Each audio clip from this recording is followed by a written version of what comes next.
সম্মানিত মসজিদের মুসল্লি, সময় হয়তো বা পার হয়ে গেছে। আমাদের আজকের আলোচনায় আরও অতীব গুরুত্বপূর্ণ একটি হাদিস ছিল, সেটুকু অংশ স্বাভাবিক দ্রুত বলেই শেষ করি। হুযায়ফা রাদিয়াল্লাহু তাআলা আনহু বলেন, রাসূল সাল্লাল্লাহু আলাইহি সাল্লামকে জনগণ জিজ্ঞাসা করত কল্যাণ সম্পর্কে। খালি জনগণ বলতো কিসে জান্নাত পাবো, কি হলে ভালো হবে, কিভাবে ভালো চলবো, জনগণ এটা জিজ্ঞাসা করত। আমি হুযায়ফা আল্লাহ রাসূলকে জিজ্ঞাসা করতাম বিপদ সম্পর্কে। বিপদ সংকেত কি? মাখাফাতা ইউদরিকানি।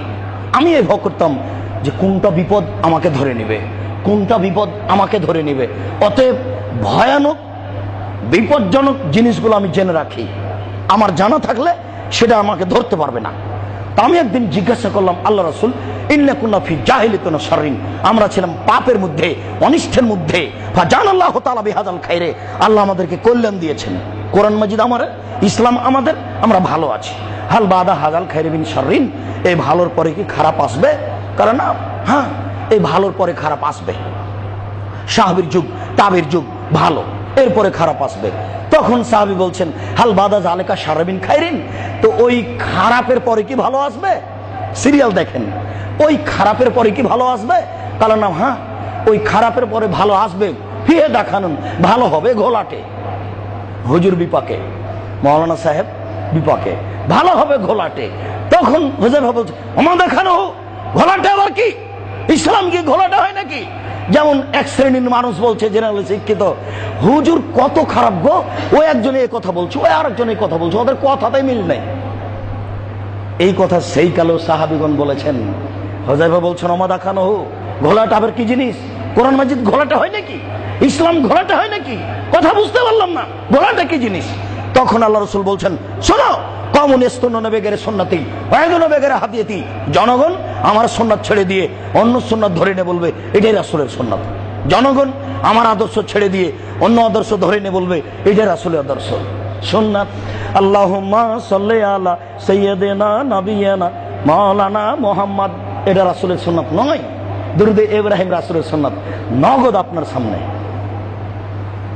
আল্লাহ রাসূল মসজিদে নববীর উপর দিয়ে পায়ে হেঁটে চলে গেলেন ঈদের নামাজ পড়ার জন্য ফাঁকা জায়গায়, খোলা মাঠে। আবার ঢাকায় ঈদগাহ মাঠকে বানাচ্ছে ওটা নাকি বাসর ঘর।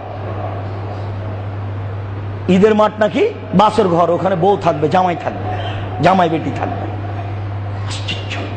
আল্লাহ রাসূল বলেন, আমার সুন্নাত ছেড়ে দিয়ে জনগণ অন্য সুন্নাত ধরে বলবে এইটা রাসূলের সুন্নাত। আমার আদর্শ ছেড়ে দিয়ে অন্য আদর্শ ধরে বলবে এটাই রাসূলের আদর্শ।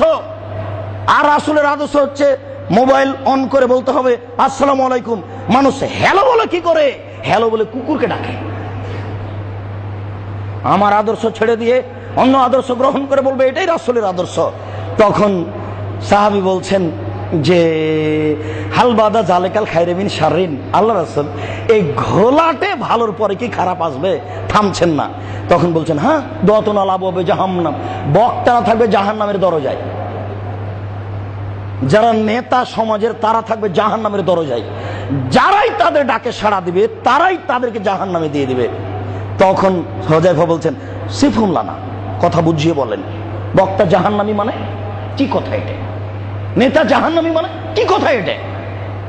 ঘুম থেকে উঠে দেখলেন মাওলানা সাহেব এটা নাকি ধর্ম, ঘুম নাকি ধর্ম। আশ্চর্য, মালফুজাতে ইলিয়াস, স্বপ্নে যেটা দেখলেন সেটা নাকি ধর্ম, অথচ নগদ কোরআন মাজিদ আছে।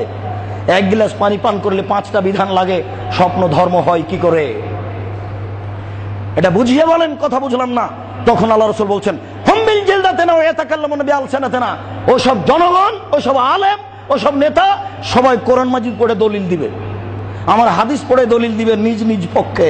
আমার সামনে একবারে চাঁপাইনবাবগঞ্জ নরেন্দ্রপুর গ্রামে কোরআন মাজিদ খুলে বলছেন, এই দেখেন আল্লাহ বলেছেন ভোট দিতে হবে। নাউজুবিল্লাহ।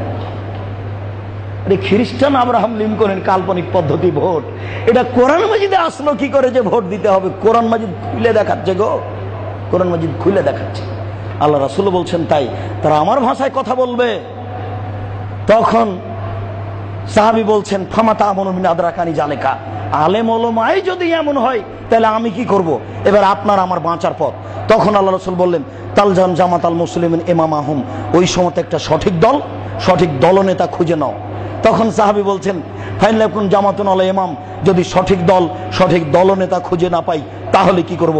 তখন আল্লাহ রাসূল বললেন, ওয়ান্তাজলা বিআসরি শাজারে হাত্তা ইউদরিকাল মউত, তুমি গাছের আড়ে লুকিয়ে থাকো, ওখানেই মরে যাও, তুমি ভ্রান্ত দলে যাবা না। গাছের আড়ে লুকিয়ে থাকো, ওখানেই মরে যাও, ভ্রান্ত দলে যাবা না। বুখারী মুসলিম। এ হাদিসের বিস্তারিত বিবরণ সময় সাপেক্ষে বলবো। আল্লাহ তুমি আমাদেরকে কিয়ামতের পূর্ব লক্ষণ বুঝার তৌফিক দান করো, বিষয়গুলি থেকে আমাদেরকে সতর্ক সাবধান থাকার তৌফিক দান করো। আল্লাহ আমাদের যারা মারা গেছে তুমি তাদের কবরের শাস্তি মাফ করো। আমরা যারা অসুস্থ তুমি তাদের আরোগ্য দান করো। আমরা যারা বেঁচে আছি